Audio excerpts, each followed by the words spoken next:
अब देखिए एक छोटा सा पार्ट और है इसमें, ये है आपका, अगर हम डीएक्टिवेटिंग ग्रुप ले लें,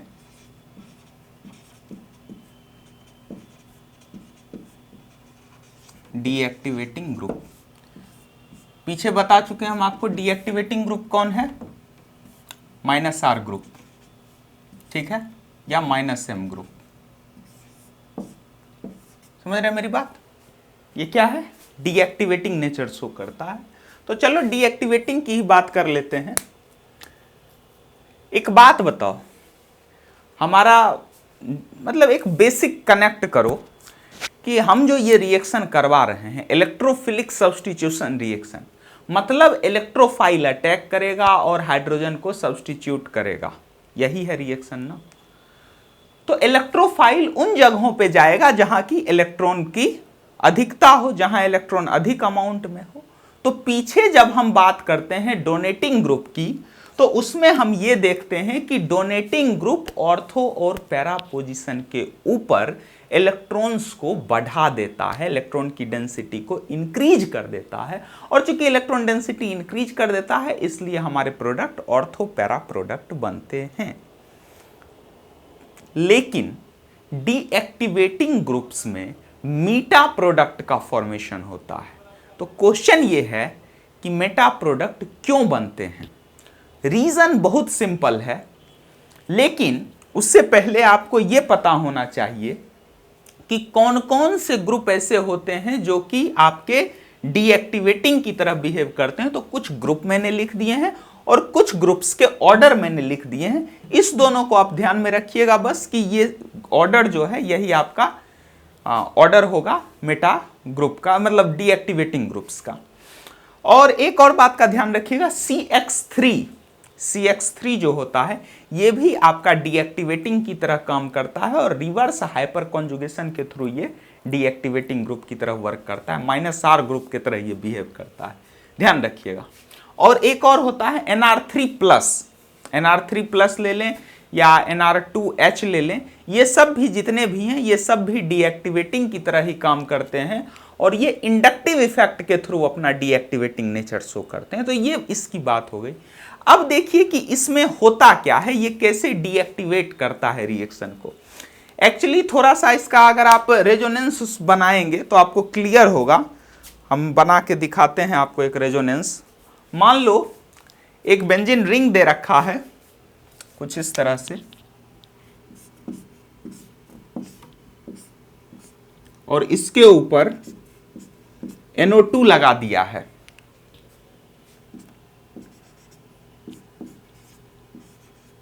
ठीक है, ये दे रखा है आपको। तो कुछ नहीं करना है, इसका रेजोनेंस करवा लो थोड़ा सा। तो अगर आप इसका रेजोनेंस करवाएंगे तो ये कुछ इस तरह से दिखेगा। देखो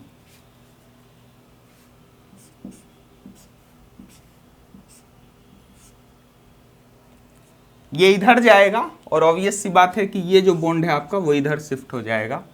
तो ये दिस वन इज NO और O, इस O के ऊपर माइनस चार्ज आ जाएगा, ये इधर ये इधर। अब देखिए दूसरा, और यहां ये ऐसा हो गया। ध्यान से देखिएगा इसको, NO-O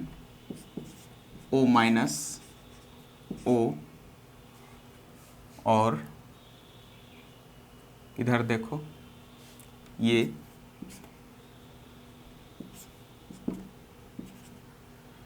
अब देखो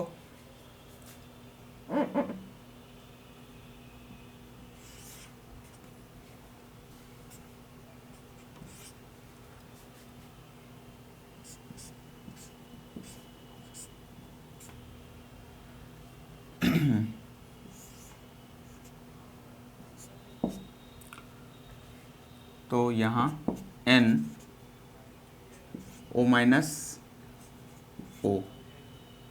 ठीक है, और यहाँ पर देखिए, ध्यान से देखिएगा इसके रेजोनेंस को, कहाँ कहाँ जा रहा है, इस पोजीशन पे, इस पोजीशन पे, इस पोजीशन पे। एक फ्रेश स्ट्रक्चर बना देते हैं जैसे पीछे बनाए थे। अगर हम NO2 लगाते हैं, NO2 क्या है, रिप्रेजेंटेटिव है आपके इलेक्ट्रॉन विथड्रॉइंग ग्रुप का, या फिर विथड्रॉइंग ग्रुप कह लीजिए, या क्या कर लीजिएगा इसको, डीएक्टिवेटिंग।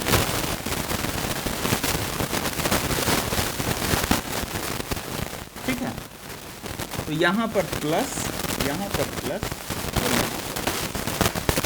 ध्यान से देखिए आप इसको, देखिए इस तीनों पोजीशन के ऊपर प्लस आ रहा है, मतलब यहां पर किसी का इलेक्ट्रॉन डेंसिटी इंक्रीज नहीं हो रहा है, बल्कि दो पोजीशंस के इलेक्ट्रॉन डेंसिटी डिक्रीज हो जा रहे हैं। अब मान लो एक सिंपल सा एग्जांपल हम आपको बताते हैं कि एक क्लास में 10 स्टूडेंट और हाईएस्ट मार्क्स जो है वो 30 ही गया है 100 में से। तो जिसको 30 मार्क्स आया है वो तो सबसे ज्यादा है ना, और बाकी सबको तो उससे कम ही आया होगा। तो सेम यहां पर है कि किसी का बढ़ा नहीं, बाकी दो का घट गया। तो बाकी दो का घटने की वजह से, मतलब जो टॉपर्स थे, टॉपर्स के मार्क्स घट गए, तो ऑब्वियस सी बात है कि जो लूजर था, मतलब जिसके कम आ रहे थे, उसके मार्क्स जो है वो ज्यादा दिखने लगे उसके कंपैरिजन में। तो मेटा पोजीशन की इलेक्ट्रॉन डेंसिटी में कोई फर्क नहीं पड़ रहा है, लेकिन ऑर्थो और पैरा पोजीशन की इलेक्ट्रॉन डेंसिटी घट जा रही है। इस वजह से मेटा पोजीशन पर देखने में ऐसा लग रहा है कि ज्यादा इलेक्ट्रॉन डेंसिटी है, और इस वजह से आपका जो प्रोडक्ट बनता है, जब आप डीएक्टिवेटिंग ग्रुप लगाते हैं तो आपका प्रोडक्ट मेटा प्रोडक्ट बन के आता है, ना कि ऑर्थो और पैरा। बात समझ रहे हैं आप? तो ये बात हो गई थी डीएक्टिवेटिंग ग्रुप। हाँ, इसमें और कुछ जानने के लिए था नहीं, बस इतनी सी बात थी। तो बस आप इसको ध्यान में रखिएगा कि अगर आप डीएक्टिवेटिंग ग्रुप कहीं पर लगाते हैं तो उससे जो प्रोडक्ट फॉर्म होता है वो आपका मेटा प्रोडक्ट का फॉर्मेशन होता है। आगे बढ़ते हैं हम लोग, और आगे बढ़ते हुए कुछ और चीज़ों के ऊपर बात करते हैं। अगला देखिएगा नंबर 3 में जो यहाँ लिखा हुआ है, अभी तक हमने जो बात की वो मोनो सब्स्टिट्यूटेड बेंजीन की। अब हम बात करते हैं डाई सब्स्टिट्यूटेड बेंजीन की। अगर बेंजीन डाई सब्स्टिट्यूटेड हो तब क्या होगा? कुछ नहीं होगा, दो सब्स्टिट्यूएंट होंगे, बहुत सिंपल सी बात। और ध्यान रखिएगा कि दोनों के हिसाब से प्रोडक्ट बनेगा। कैसे बनेगा दोनों के हिसाब से प्रोडक्ट, इसको समझने का प्रयास। मान लो सबसे पहला एग्जाम्पल, इसमें CH3 भी लगा रखा और NO2 भी लगा रखा है इधर में।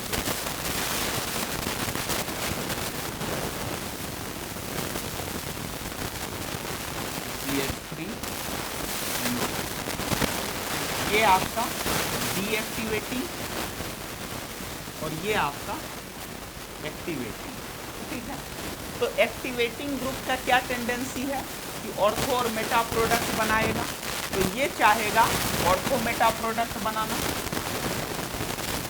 और ये चाहेगा आपका, सॉरी, ये ऑर्थो पैरा प्रोडक्ट बनाना चाहेगा, और ये आपका मेटा प्रोडक्ट बनाना चाहेगा। तो अब देखेंगे हम कि दोनों में कॉमन पोजीशन कौन सा है। जो कॉमन पोजीशन होगा वही प्रोडक्ट बनेगा। तो आपका अगर इसके हिसाब से देखें तो मेटा ये होगा, और इस CH3 के हिसाब से देखें तो ऑर्थो ये होगा।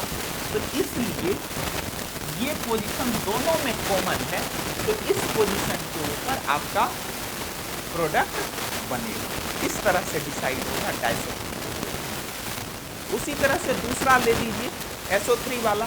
ये जो आपका है ये कैसा है, मेटा डायरेक्टिंग है, और ये जो, सॉरी, ये, हाँ, ये दोनों आपका कैसा है, NO2 और ये दोनों ही आपका मेटा डायरेक्टिंग है। और अगर दोनों मेटा डायरेक्टिंग है तो फिर दोनों का मेटा ढूंढेंगे, इसका मेटा ये और इसका मेटा ये। आपका जो प्रोडक्ट फॉर्म है वो इस पोजीशन। ठीक उसी तरह से आप इसमें भी देखेंगे कि कौन कौन सा है। ये जो आपका दे रखा है ये ऑर्थो पैरा डायरेक्टिव है, और ये जो आपका दे रखा है ये मेटा डायरेक्टिव है। तो इसका ऑर्थो ये हो जाएगा और इसका पैरा ये हो जाएगा। और इसका जो अगर हम मेटा की बात करें, इसके CN के मेटा की अगर हम बात करें तो आपका ये हो जाएगा, ये वाला। और इधर से भी बात करें तो ये वाला हो जाएगा। तो यही दोनों सुटेबल पोजीशन यहाँ पर भी हो जाएगा। बात समझ रहे हैं आप?